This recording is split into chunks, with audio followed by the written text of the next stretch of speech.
Welcome to the WRAL Daily Download. I'm Grace Holland. Today, the Japanese Prime Minister is making a rare trip to our state. It comes after a major Japanese company announced a major investment in a Triangle suburb. And with several of the country's top companies already invested here. Here to break this down for us with what we can expect from this visit is WRAL state government reporter Will Doran. Will, thanks for being here. Thanks for having me. So, first of all, kind of give us some context here. Why is it so rare for a state to have a foreign leader visit like this?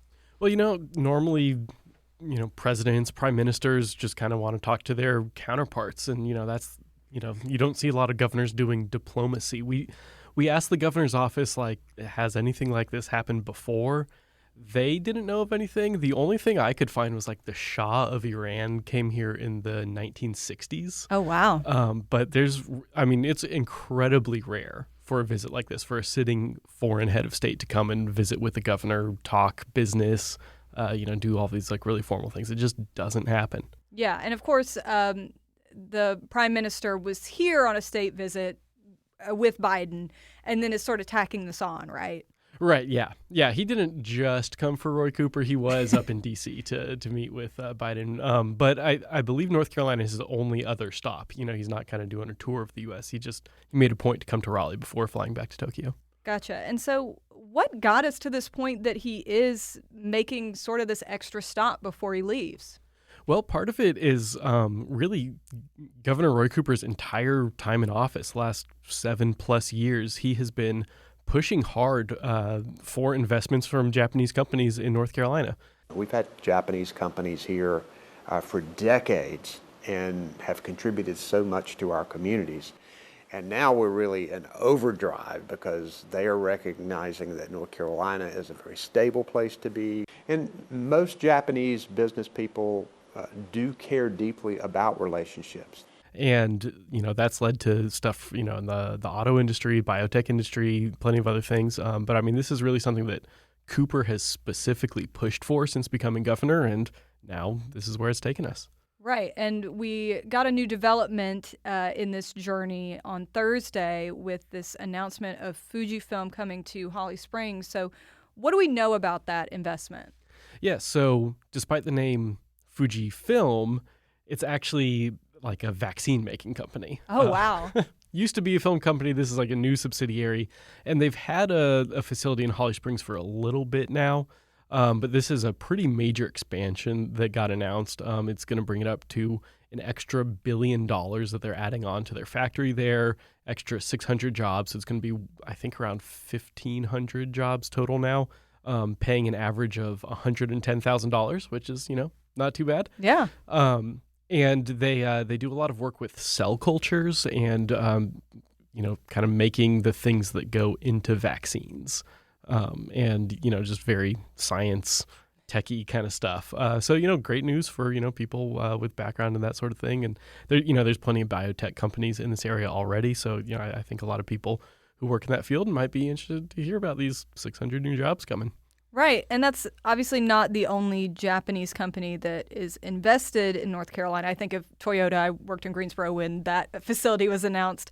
What are some of the other investments that Japanese companies have made here in North Carolina? Yeah, so the Toyota one that you just mentioned, that's the biggest. They're making all of the electric vehicle batteries for all of their cars, which Toyota is the biggest auto manufacturer in the world, in Greensboro. And comes only after North Carolina lost out to Alabama in 2018 for a Toyota car factory. This is like someone closing a window and opening a big door, because this is a much better project for us to have. It's not just the 5,100 jobs that Toyota will create.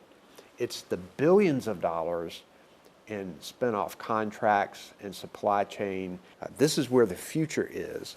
And this plant will provide thousands of jobs for North Carolina families and put a lot of money in their pockets. That's a great thing.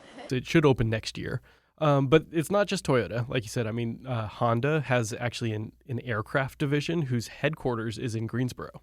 And they're making these kind of cutting edge private jets, basically, there in Greensboro, and they've been rolling those out. It seems fairly promising from some of the articles in the business publications.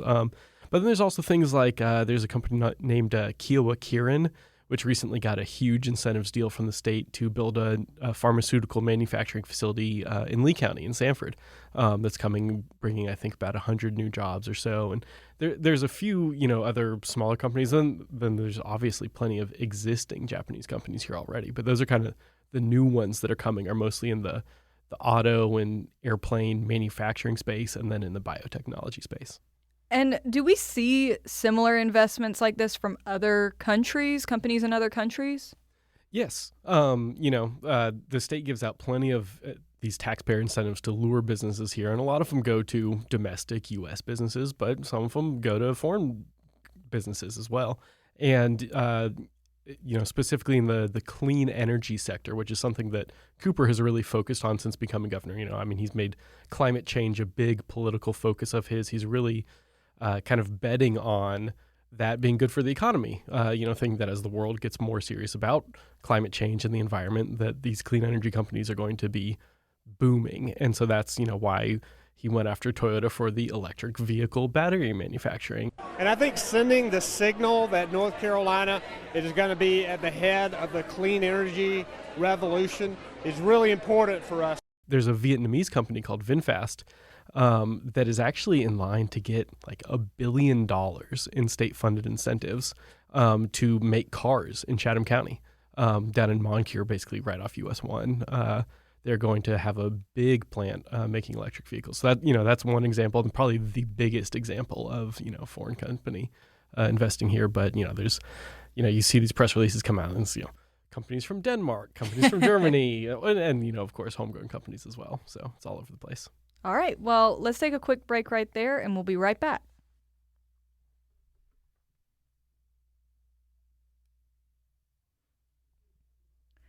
So, Will, before the break, we were kind of talking about the background of this visit and just in general how investments from companies in foreign countries work and which ones we see here. So on this particular visit with the Japanese Prime Minister, where is Governor Cooper going to take him? Yeah, so they'll be in the Triad region for a lot of this visit. They're going to be visiting the Toyota plant in Randolph County, and then the Honda plant at the airport in Greensboro. That's going to take up most of their time. Then they're going to come back to Raleigh, have this state luncheon at the governor's mansion, a meal prepared by Ashley Christensen, the Wow. famous Raleigh entrepreneur. She's going to, I guess, have something that kind of melds the culinary visions of North Carolina and Japan, and then also Sam Jones barbecue is going to be served as well. So they'll get a little bit of everything. Yeah, honestly, I'm jealous of that lunch. That sounds really good. It does. In your conversations with Cooper and just kind of covering the stuff, what is it about Japan that is such an appealing relationship to him? I know that he's visited Japan himself. Yeah, well, there's a few things. I mean, one, for years, Japan has been a pretty key U.S. ally. And, especially as China continues growing, American foreign policy has kind of looked to Japan as sort of a counterweight to that. So, that's part of the reason why President Biden, for instance, and plenty of other presidents before him as well, have really kind of leaned into Japan. And, I think Cooper is kind of following that lead a little bit. But then again, like I was mentioning earlier, he really has an intense focus on clean energy issues and specifically for manufacturing jobs. I mean, North Carolina lost so many factory jobs in the Great Recession and even before that from NAFTA, in the textile industry, the furniture industry, things like that. So there's really been a push to figure out okay, what's the next new manufacturing industry we can bring here to bring those blue collar jobs back. And the goal has been to focus on the clean energy industry and, build batteries. Things like that. There's a factory here building electric boats, things like that. So I think that's part of the reason as well. Just a lot of Japanese companies are kind of leading in that area. And from Japan's side, what is the appeal for them? Because, I know they've invested in other places. Before Greensboro got that battery plant, it lost out on a different Toyota plant to Alabama. So they've obviously invested in other states too. But what is it about North Carolina that's appealing from their side? Well, plenty of things. I mean, one, we have a large population. We're the 10th biggest state in the country, and growing. And two, it's a fairly educated population. So when you're looking at these jobs, like in the biotech industry, here in the Triangle with UNC, NC State, and Duke, and even some programs at Wake Tech training people in more the skilled jobs. There's a ton of really educated workers already here. They don't have to bring people in, move workers from other states or other countries here. They can find local workers on the ground for these kind of jobs. And then, something that Republican lawmakers will point out that, it's not just all the Democratic governor doing this. They say that they need to get some credit for our low corporate tax rates here. We're basically either the least or the second least unionized state in the country, depending on the year of the rankings that are coming up. But we're very low on union membership, and that's something that a lot of business owners like to see. And there's other factors too. The legislature has done a lot to the regulatory reform specter to try to entice businesses here. So politically, you hear both sides taking credit for it. Although, of course, it's the governor who gets to host the fancy dinners and take the people on the visits and everything. Right. And so as we kind of think about the future of this partnership, what are you going to be watching during this visit?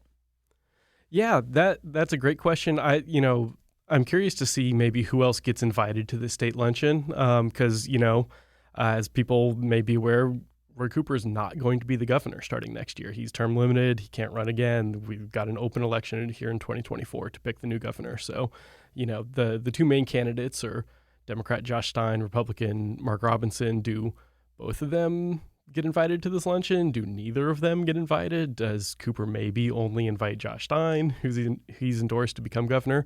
Because, a lot of these business deals are years in the making and really take personal relationships that, like I said, Cooper has put in the effort. I mean, he's been to Tokyo multiple times talking with these business leaders.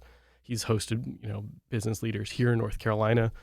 And so, with a change in leadership in the governor's office, there could be a little apprehension overseas of, okay, some of these strategies, are they going to continue depending on who the next governor is? And so, the guest list for that lunch could be, I guess, one indication, or just anything else, that the politicians might say when they're campaigning on, kind of what their own strategy for economic development in North Carolina is should they become governor. All right. Well, we'll definitely keep an eye on that. Thank you so much, Will, for joining us today. And thank you for listening to the WRAL Daily Download. Another great way to get WRAL news is the Morning Briefing newsletter. It's a daily email that's waiting in your inbox every morning with local news, events, and headlines to get you ready for the day. Sign up at WRAL.com/newsletter.